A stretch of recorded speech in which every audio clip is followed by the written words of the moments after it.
tadi menangis itu karena saya ingin mati, tidak ingin mati seperti itu.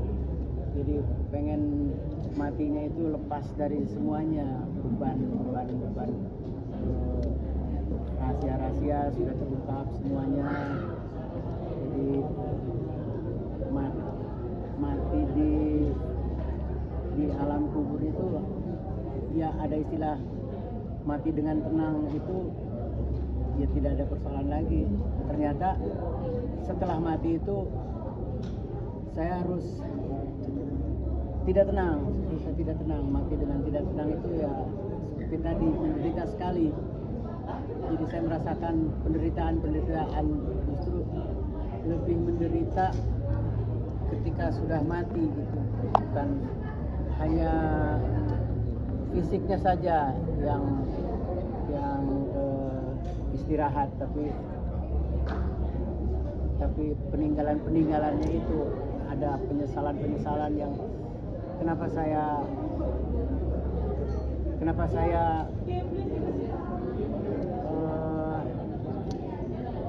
megang ilmu ini sih, kenapa saya nurut sama ajaran ini sih.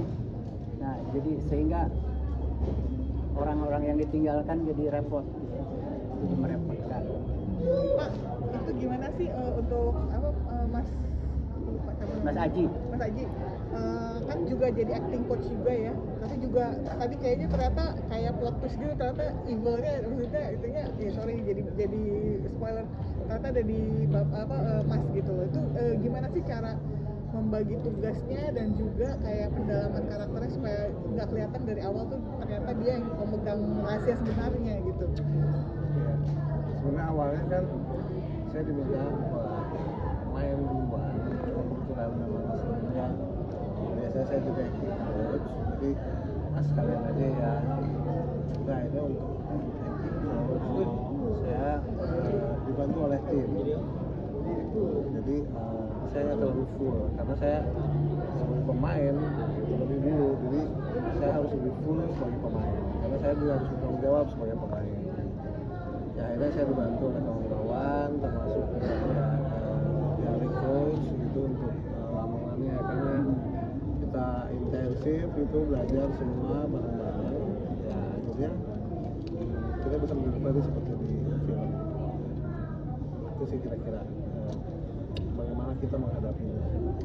Kang Epi, maaf, kemarin sempat sakit juga. Apakah dari sakit itu jadi pengingat yang tadi di film itu jadi kayak takut mati? Iya, sakit itu juga pertanda cuma tidak terucapkan. Kalau diucapkan suka itu tuh orang-orang sekitar tuh jangan ngomong itu. Padahal saya ngomong itu dalam hati ketika sakit itu. Pengingat juga sakit itu ya sebelum kematian. Ada yang tanpa sakit juga. Nah, ini dikasih pengingat dengan sakit itu akan udah deket nih umurnya. Jadi harus hati-hati juga. Apa sih Bang Epi kalau boleh tahu diagnosanya? Sakit kemarin itu Pertama dirawat juga. Oh, sempat Dirawat di rumah sakit yang barusan aja. Sakit food poison, keracunan makanan hari Minggu jam segini keracunannya. Makanan apa? Kamera Kang, Kamera lihat ke kamera maksudnya. Oh, iya. Jangan ke reporternya. Ketika itu kalau lagi konsumsi makanan mana kameranya apa, Kang? mana? Semuanya, Kang. Semuanya. Pertanyaannya apa? Keracunan makan apa ada? Oh, ya tadinya lagi pengen refreshing, healing gitu. Healing saya itu nggak kemana-mana, ke pasar Loak. Nah, di pasar Loak mungkin banyak makanan pinggir jalan yang waktu itu kelaparan, siang-siang main makan aja, terus habis salaman banyak orang, tidak cuci tangan, mungkin bakteri lewat di situ tanpa disadari, udah pulang ke rumah pengen makan udah nggak ada selera, tapi tiba-tiba keluar muntah, terus muntah, BAB juga berbarengan. Wah, ini benar apa namanya,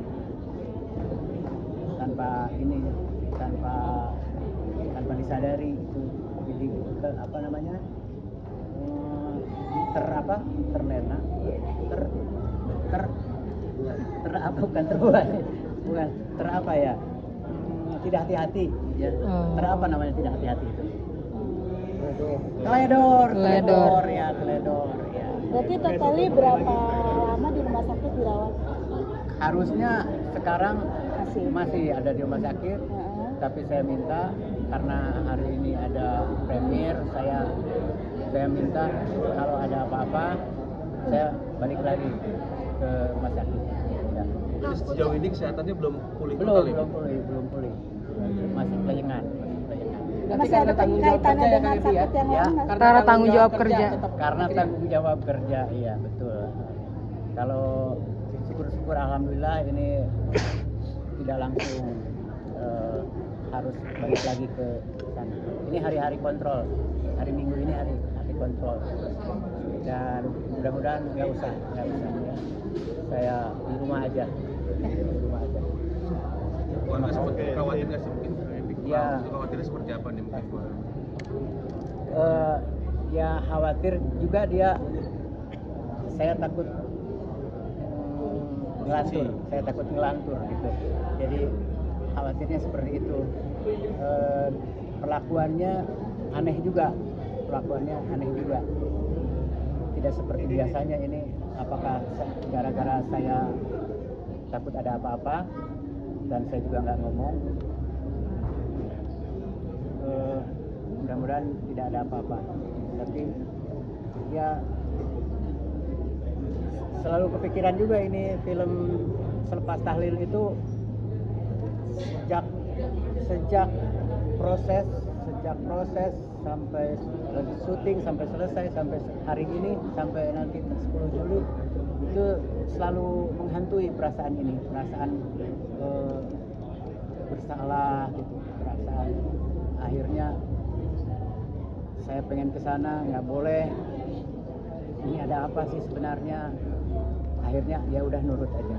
Tapi juga sempat bilang katanya pas lagi di preskon pengen dimakamin di Garut pas. Iya. Kalau itu saya nggak main-main, ya betul. Selalu itu ingin dimakamin di Garut, di kampung tempat saya lahir, berdampingan dengan ibu saya.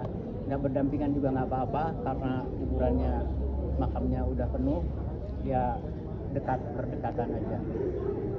Ya itu aja, karena